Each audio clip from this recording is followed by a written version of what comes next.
What's up, guys? Welcome to the 94 Feet Podcast.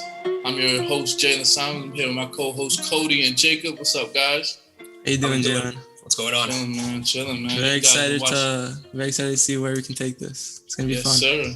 I think it's gonna be very smooth. We got a lot to talk about. I'm excited to see you guys go at it too, man. Definitely. Cody, I'm about to tear you apart in these debates. Let's get into it. All right, so the Suns are up 2-0, and the Nuggets can't handle the Suns' defense, and they rely a lot on Michael Porter Jr. for offensive scoring. Who else needs to step up for the Nuggets to be successful in this series? So I think that Michael Porter Jr., he's very talented, but he's not ready. He's still too young, and they can't rely on him to get 20, 25 a game. Right now, at least. He can put that up. We all seen it. But in a playoff series, they're down 2-0. They're not going to go to Michael Porter Jr. for their answer. So they actually did get someone back last game, Will Barton. And I've always loved Will Barton's game. He can get a bucket whenever he wants. And we actually saw that in game 2 where he came off the bench, got 15 minutes, scored 10 points. He needs to step up, and Mike Malone needs to go to him and be like, hey, we're injured right now. We don't have our guys.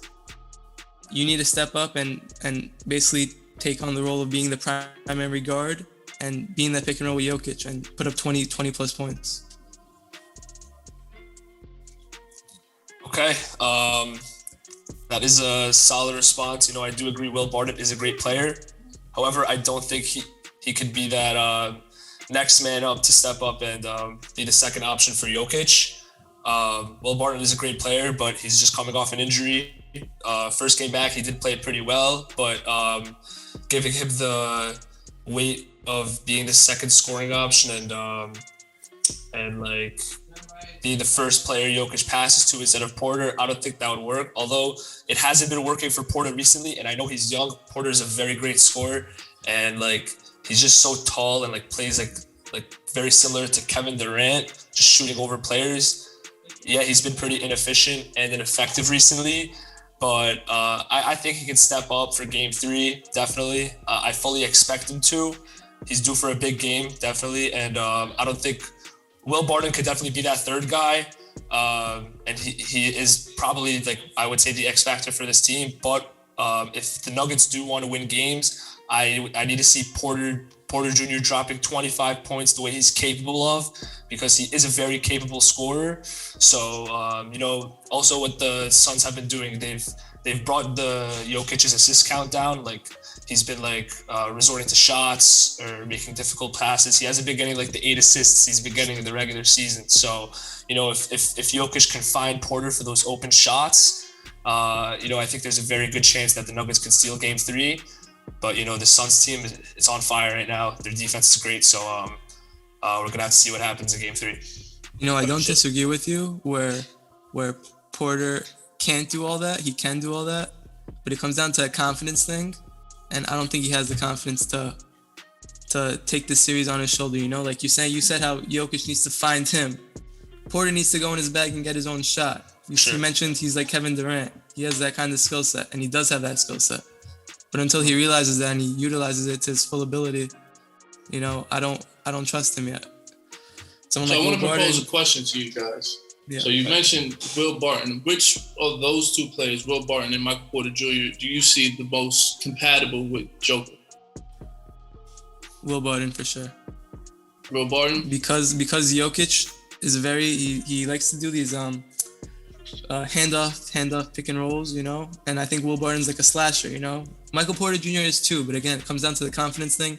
He doesn't really know his role yet in that offense. He does have all the talent. He can put up 30 a game with his eyes closed, but right now I don't think they can resort to him and maybe run some plays through him, but for the most part it needs to be Will Barton, get him in the pick and roll with Jokic and let them go to work.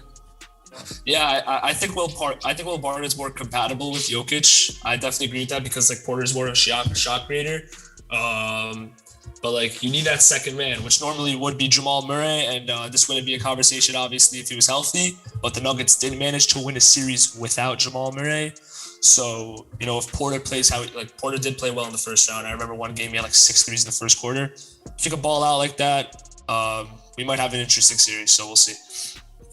So let's move on to the Sixers and Hawks. So the series is tied up 1-1. Does the Hawks have a chance of actually winning the series? And do they have an answer for Embiid? I think that's the bigger question. I don't think so. I don't think so at all. Mm-hmm. I like that, Cody. One, you said confidence, Cody. Yeah, not a shot. You said, do they have an answer for Embiid? No one's gonna match up with Embiid. You have Capella. I think he's like 6'10". Yeah. He's a little scrawny. He's not gonna stop Embiid. Wow. And then also the Hawks are actually missing a major piece that most people don't even think about. DeAndre Hunter he played fantastic in that first round. He's very Kawhi-esque. I was gonna bring that up. So, no, you're good. So in that first round, the statue didn't necessarily tell the whole story, but he was a shutdown defender. They put him on Randall at times. They had him helping out in the paint. He's big, he's long, and at the same time, you could tell, he can also put up a shot over anyone. He's tall. He could shoot over people. And then I think I mentioned it to you before, Jacob, that I see a lot of Kawhi in him, and I think there's a lot of potential for him to end up being a star like that. And not having him in the series, and then to match up against, let's say, a guy like Tobias Harris, who has been having good games in game 1 and 2.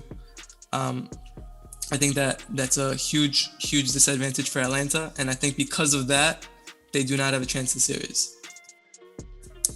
Okay, interesting. It's a valid point. However, coming from a Knicks fan who has suffered in this 5-game series that we had in the first round, I've seen how good the Hawks are, and I gotta admit they're a very complete team, with or without DeAndre Hunter. Don't get me wrong, DeAndre Hunter's a baller. He has a very bright future, but this Hawks team is just so deep that I do think there's a shot they can win this series. Well, in terms of Embiid, I don't know about it. I don't know about that. He would have been MVP to a lot of people if he did play a full season. I don't think Capella is stopping him. Capella is a solid defender, but Embiid is going to be dropping 40 points whenever he wants. He's going to do his thing. But in terms of the Hawks, without DeAndre Hunter, they still have Bogdanović, Kevin Huerter, Gallinari's coming off the bench. They have Lou Williams. They have a lot of effective scorers. And although DeAndre Hunter's defense would be needed, they're a very team-oriented defense. You know what I'm saying? The way they played against the Knicks, they found ways to stop all the players, and they were good at rotations, and Nate McMillan really has this team going, and they're on a roll. And they won game 1 without Hunter, and Sixers did take game 2. So I see these teams as very even. I don't think the 41-31 record that the Hawks have really defined how good of a team they are. They've been one of the best teams in the league ever since they hired Nate McMillan as the head coach. And if Trae Young keeps doing his thing and keeps orchestrating this offense for the Hawks, finding open shots, making deep threes, all that kind of stuff, I think there's a decent chance the Hawks can win. But yeah, we have to see. We have to see if the depth keeps pulling through for the Hawks. But for all we know, if Embiid just goes unstoppable mode for these next few games, Hawks' chances might be over. So we'll find out. Jacob, you made a really good point about no one can really stop Embiid, but I think the best thing to do is to contain him. But I want to go back to something Cody said. Cody said that DeAndre Hunter is very Kawhi-esque. I will explain that a little bit more because I don't see it. I personally don't see it. Yeah, so whenever I think of Kawhi in his early days in San Antonio, he wasn't the go-to guy. They had Tony Parker, they had Tim Duncan, Ginobili. They didn't need him necessarily to take the ball and go into his bag. And I see the same thing on the Hawks, where they have Trae Young, they have Bogdanović, they have John Collins, they have other guys that are gonna handle the bulk of the scoring. But as Kawhi was on San Antonio, DeAndre Hunter is that lockdown defender. And if you just watch him, you see how big he actually is. He could guard the 4, he could guard the 3, he could guard the 2, and you just see he also has a very pure shot, very set shot like Kawhi has. And I see he's also in his second year, like he's still, He is in the second he didn't even start yet. But my rebuttal to that is, Kawhi has something that not a lot of players have. He has that dog in him. You know what I mean? I don't see that in DeAndre Hunter. I see. Did you see that? Go ahead. Sorry, go ahead. No, go ahead. So I was gonna say, did you see that dog in Kawhi in his second year in San Antonio? You saw a glimpse of it. You definitely saw a glimpse. Maybe we saw a glimpse of it because they were in the finals. Right. He was on a better team. Right, which gives him a little bit more edge than DeAndre Hunter as well. I think if you saw the Hawks, you're 100% true on that. But if the Hawks made a run with Hunter and we started seeing like little glimpses of Hunter, like, oh shoot, like this guy can get a shot up whenever he wants, which is what I've kind of seen. Smooth. He has a very smooth jumper. Very smooth jumper, yeah. Right. So I think if they had a little bit more time in the playoffs and if he was healthy in this series, like you might be saying something else. Okay. Well, our time is running out on that topic, so we're gonna have to table that one. But all right. So let's move on to the Nets versus Bucks. So, the Nets looked pretty dominant in the first game. They're in game 2 now. They're going on game 3 right here. So they're going to game 4. I think they're up. They're going to game 4. 2-1. Sorry about that. Up 2-1 right now. 2-1. Sorry about that. So they lost this last game. What do you think the breakdown was in this last game? And do you think that they feel some type of pressure on winning game 4? Yeah, so the Nets got off to a slow start in game 3, which, they're without Harden. Like, Bucks also went off, Giannis and Middleton, they both had great first quarters. But they were right back into it and ended up losing the game, obviously. I think there is pressure for them to win game 4, still without Harden. He injured the same exact hamstring as he did before. They don't want to let the series get tied up 2-2. Let the Bucks get momentum winning 2 straight. They don't want that to happen. Right. Obviously, they have KD and Kyrie, and if I were to put my money on it, I would obviously say the Nets are going to win the series. But they need to win this game. They don't want to go back to Brooklyn for a game 5 tied 2-2. Right. I'm not sure if you woke up today a little delusional, but whether or not Harden is on this Brooklyn team, this Nets team has nothing to worry about. Absolutely nothing to worry about. Last night, the game was a fluke, of course. And as you said, it was a poor first quarter. They played well after that, but whatever. Every team, they have a bad game here and there. Their shots don't fall. But this Nets team is just so offensively gifted. Even outside Durant and Kyrie, they're very deep. Bruce Brown is stepping up. I like how the team is playing. Blake Griffin just instantly came in as the X factor, which is just amazing. I love watching him dunk and go back to that old Clippers Blake Griffin. He hasn't found a way to stop Giannis yet. In the paint at least, you can keep daring him to shoot. But let me tell you the one significant problem that I found with this Bucks team. So last night, if you were watching, it was basically just Chris Middleton and Giannis versus the Brooklyn Nets. No one else stepped up for them. They scored 79% of the team's points, which, is a very cool stat. Like, it's the highest of all time. It's very impressive, but that is very concerning because you don't have any other players stepping up. It's pretty unfortunate they lost Dante DaVinci, but they still have Bryn Forbes coming off the bench. Drew Holiday, great game winner. That was a very nice spin move to finish the game, but 9 points is not acceptable from Drew Holiday. Brook Lopez, I want to see him knocking down some threes, getting some block shots, This Bucks team is just outside of Middleton and Giannis. I feel like those players, Drew Holiday might step up, but they're just not deep enough. They're using like a 7-man rotation right now or something like that. And, I feel like Giannis just might get tired. He can't carry that weight. So even if the Bucks do win game 4, which I don't expect to happen, because the Nets scored 83 points last night, I think, which is very low for the Brooklyn Nets. I expect them to come out game 4, firepower, shooting the ball. They're going to be going on offense. They might not find a way to stop Giannis, but I think the Nets have nothing to worry about with or without Harden, and they should be fine despite the outcome of game 4. So I'm gonna have to side with Jacob on this topic too. I'm sorry, man. I don't think they have anything to worry about. Honestly, no one can stop KD. That was evident last night. They tried to put small PJ. KD was a dog last night. Come on, man. And honestly, I think the issue last night was where Bruce Brown he stepped out of his role a little bit too much. Yeah. He was taking shots that he should not have been taking. When you have it was doing too much. He was doing too much. You know what I mean? Sure. You got to pass the ball, and on those situations, like those late game shots, it was unnecessary, and it wasn't even his type of game. You know what I mean? Right. And I think the Nets don't have anything to worry about. So I think, Cody, you should go get some coffee, man. One thing I just wanted to say to defend myself. In a game 3, down 2-0, your stars are going to come out and shoot the ball. You know, Middleton had a bad game 1 and 2. He's going to come out and be like, hey, I need to put this team on my back. And that's exactly what he did. Giannis too. In terms of the other players, they do have other guys that can step up. They have Drew Holiday, as you mentioned, Brook Lopez, Brent Forbes. I think in game 5, they're going to try to get those guys going. And if those guys do get going, I could easily see them losing game 4. And then they might be thinking, hey, we're tied 2-2 going into game 5. Let's get Harden back into it. They might rush him back, and then you never know. Like, things might be a little out of whack, and then let's say Harden re-injures himself. I don't know. Good. So what I got to say to that one is, Cody, is do you think that the Nets are going to allow themselves to lose 2 games in a row? Is KD and Kyrie going to say, you know what, we lost, it's okay. We're just going to go out here and we're going to ball. If we lose, we lose. If we win, we win. I don't think it's going to go down like that.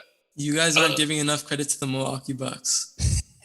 You're not giving enough credit to the Brooklyn Nets. They don't have James Harden right now. So. They don't need James Harden. They have KD and Kyrie, bro. They might need Harden for the finals. Like, let's say they versus the Suns or the Clippers, even the Jazz. But I think for now they're fine without him. I think without Harden, this series is going to 7. Bold take. That's a bold. That's very bold. I honestly think, if the Brooklyn Nets are smart, I would sit Harden out the rest of the series. I don't think they have anything to worry about. I don't think they have anything to worry about. Keep him healthy for the conference finals. Yeah, if they end up playing the Sixers, that's the only way he's coming back. If I'm the GM, that's the only way he's coming back. Yeah. If they play the Hawks, I don't think they have anything to worry about. Yeah, leave him on the bench against the Hawks too. The Hawks have their run. Hawks, they don't have no answer. It's okay. You know what I mean? But all right, we're running out of time, so let's move on to this last one.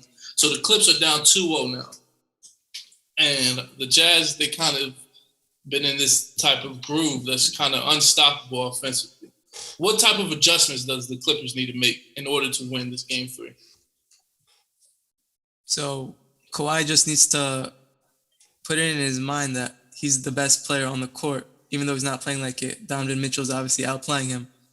He can't be shooting the ball 18 times down 1-0 in a playoff series. You cannot do that. Sure. I don't care who else you have on your team. You have Paul George, Reggie Jackson's balling out, but you cannot shoot 18 times and have Reggie Jackson shoot 19 times. You need to shoot the ball 25 plus times. And if you're going to go down, you're going to go down with your best player not performing. You can't sit in the corner and just watch your other guys go to work. That's how they're going to need to – that's what they need to do on offense. And on defense, they're kind of getting really cooked right now. We're seeing why the Utah Jazz are the first seed. Donovan Mitchell's is making the right play. He's making tough shots. Their entire team's making tough shots. They're hitting threes. I think they hit like 20 plus threes last night. They're a scary team, but I think they need to step it up on offense and then try to contain on defense. Maybe trap Donovan Mitchell in off the pick and roll in a double team, and then make him make the pass, make other people score. Because if he's scoring 35 plus, they're gonna have a tough time winning a game this series. Yeah, I agree. You know, I would probably say this Jazz team is probably the most complete team left out of all the teams of the playoffs. You know, they have 6th man of the year in Clarkson, he's a bucket. Oh my God! Anytime he gets the ball, he's knocking down a shot. And defensive player of the year, Rudy Gobert. Great interior defender. No one's scoring on him in the paint. You saw him. You know, Paul George got a couple and ones on him, but the paint is under control with Rudy Gobert in there. And for this Clippers team, you know, went down 0-2 against the Mavericks, had to climb themselves out of a hole, which was extremely difficult to do. They needed Kawhi to drop 47 points in Game 6. You know, to force the Game 7. And then ultimately Game 7 just showed that the Clippers were the better team. But there was never a team that went down 0-2 in the first 2 rounds and came out of the second round. It's very hard to come out of that hole twice, let alone once. It's very difficult to do. But if it were to happen, as Cody said, Kawhi should be taking multiple shots, like from the get go. Like they shouldn't be going panic mode. Like also like Tyronn Lue is not a good coach in my opinion. He just gets superstars wherever he is. Yeah. If the Clippers had a better coach, I think they would be a lot better of a team. A coach is a very important aspect of a team, despite the fact that you have all-stars, and I just think they can't just say after going down 0-2, all right, Kawhi, now it's your time to go off. He should be going off. He should be getting the ball out game 1, game 2. Reggie Jackson's been huge for them. He's really rejuvenating his career with the Pistons, with the Clippers. Hasn't been this good since he was on the Pistons. So if Reggie Jackson keeps playing the way he's playing, if Kawhi steps up and goes freaking Cyclops mode, drops 40, 45 points, outplays Mitchell, which is the most important thing, locks down Mitchell, maybe put him on Mitchell on the defensive side. That's impossible. Can't stop Mitchell right now. Honestly, I'm going to be honest with you guys. I honestly think you could put a fork in the Clippers. They're done. Yeah. I think it may end up mess around and get swept. Yeah. Honestly, this Jazz team is a really good, well put together team. Yes, they have Donovan Mitchell, who's a scorer. They have my man Bogey, who's just a scrape up man. Bogey can do a lot of things, and he's honestly the X factor, right? Yeah, and I think Bogey and Kawhi, like that's actually a pretty good matchup. And I think they're kind of similar players, but Bogey is just dominating the game right now. He affects every single level: passing, rebound, scoring. Same with Ingles. This is Joe Ingles. I was just about to bring up Joe Ingles. Joe Ingles adds that shot factor, man. Yeah, it's crazy. I don't think the Clippers have an answer for it. Joe Ingles was hitting like some step backs last night. Looking like he's a bucket, man. He's looking like a true bucket. And honestly, the way the Jazz are playing, I think they have enough to make it to the finals. Now, if they play the Suns in that Western Conference final, that's Game 7 guaranteed. For sure. Guaranteed. Both those teams are rolling. Those teams are rolling. Yeah, I honestly don't know. Sorry, go ahead, Cody. I said both those teams are proving why they're the 1 and 2 seed. People have all season has been like Utah and the Suns. They were like, Lakers are gonna make it out. Clippers are gonna make it out. No, 1 and 2 seed, they're legit. They're legit. And honestly, I'm kind of nervous because as you saw, if you watched the game last night, Donovan Mitchell towards the end of the game, he kind of re-entered that knee. So I'm kind of nervous to see if he plays. That's going to be a game changer if he plays or not, honestly. Because if he gets out, I mean, shit. He did say last night after tweaking the injury, he said shit happens. Thankfully, it wasn't bad. Okay. I think they probably have like a day or 2 off. It should be fine. Hopefully doesn't mean anything. Hopefully he stays off it and not end up like Anthony Davis, that'd be bad. Injured. That was terrible. I was so angry. Watching players like Booker, Mitch, Trae Young. It's a new era in the league, and watching these players ball out on the big stage at such a young age, it's just getting me so excited for what the NBA has to come for the next decade. It's very exciting. So, I'm actually glad you brought that up. So I'm going to ask you guys a question. So in your ranking, right, what are the top 5 young players right now? Good question. I've been going back and forth about this in my head for a long time. Let me tell you my top 5. There's obviously a lot of. We're gonna go obviously players under 25. There are just so many. There are just so many players you can put up there. My undisputed top 2. 1 is Luka, 2 is Tatum. The next 3 or 4 a little bit interchangeable. I've been seeing people throw Zion at 3, which is pretty high because he just completed his first full season. Can't put him over players like Booker and Mitch yet. So I'm gonna say my top 5 is Luka, Tatum. Right now, Booker and Mitchell, which is interchangeable, and then Zion or Trae Young. But I'm gonna stick to Zion at 5, and that's my top 5. So I honestly agree with all that. Except I would change Zion and I would put Trae Young in there. Trae Young has deserved that 5 spot. But if we're going in order of 1 to 5, I think Mitchell's definitely up there as 2, right behind. Really? The way he's playing right now, I was thinking about this before. He's a superstar. He solidified himself as a superstar in this league. Generational talent right there. This guy came out of Louisville as the 14th pick. People doubted him his entire career, and he just He just hoops. He has that dog in him. He wants it. Yeah. And I think that's rare. It's a little rare nowadays. So you put him at 2 instead of Jason Tatum? Yeah, 100%. So you dismiss Jason Tatum's last season. Last season, he had an incredible season. He's breaking all of his records every This past game. season? Turn around. This past season, this last regular season.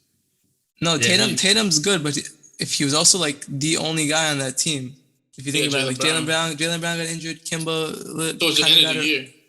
Yeah, towards the end of the year, he's putting up 50, 60 because he needed to. He didn't really have another guy but to he's rely on. capable of it, which is so crazy. No. Tatum's obviously a star. He's a superstar in this league for many years to come. But Donovan Mitchell on a team that's very well-rounded and very well-coached. I don't think enough credit's given to Quinn Snyder because like year after year, that team they prove. Especially after blowing a 3-1 lead last year. I think that moment after Conley chucked up that 3 against the Nuggets and missed. Mitch was on the floor. That moment right there, like that was the turnaround for Mitch. Yeah. Like he's so locked in right now. Like he has so much drive in him. It's just so fun to watch. Yeah, even in those, you know how TNT does those inside takes where they kind of mic up the players and stuff. Even those little snippets of him talking, you can really tell he's locked in and really leading this team. You know what I mean? Leading this team for sure. Yeah, he's putting on his back. I love it. But who you got as your top 5? Oh, I think you guys hit it on the nail. I'm going to put Zion instead of Trae Young. I think Zion's going to be on the top. Zion is also. Yeah. Who? I think the sleeper is Ja Morant, honestly. That's who I was going to say. Yep, sleeper is Ja Morant. Ja Morant's like right at that cusp. I can't put him above Trae Young or Zion. Yeah, he's at like 7. Yeah, definitely a 7. Like that. Yeah. 7 or 8. Yeah. He's another guy like Kawhi. He just needs to Ja doesn't shoot the ball as much as he should.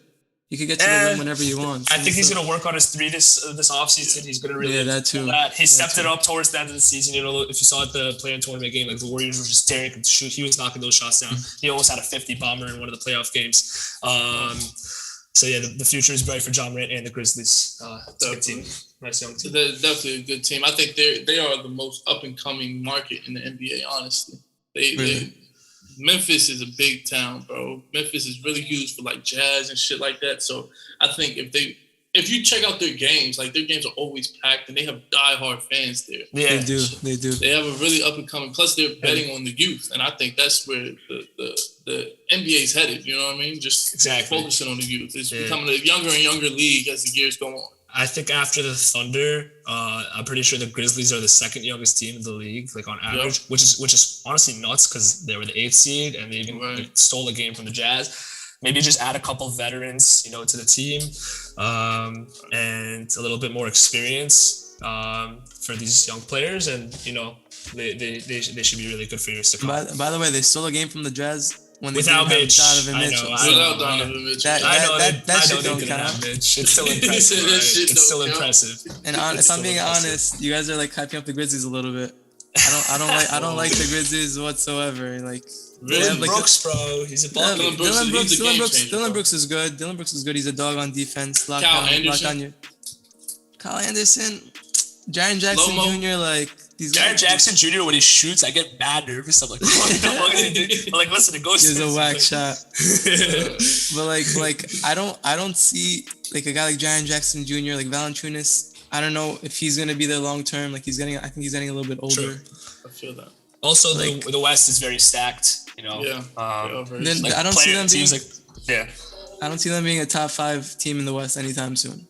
Teams like the Pelicans didn't even make the playoffs last year, and the Warriors. It's gonna be a dogfight for those top 8 seeds with all these up and coming teams. Memphis is that type of team. If you give them an inch, they're gonna take a mile. You know what I mean? You can't let up on them at any point because they have so much heart and grit. Exactly. They want it. They really want it. So I think they're that type of team. You can't sleep on them. So if they get in a situation, let's say they won another game against that Utah team and Donovan Mitchell never came out, I think they would have won that series, honestly. Dylan Brooks was just looking amazing. Yeah. You know what I mean? But, our time's wrapping up. That concludes episode of 94 Feet Podcast. I think it was a good one, man. It was definitely a good one. Talked about a lot of different things. For sure. So, thanks for watching and, subscribe, like, do all that YouTube stuff, man. Peace. Yes, sir. See you guys in episode 2. Yes, sir.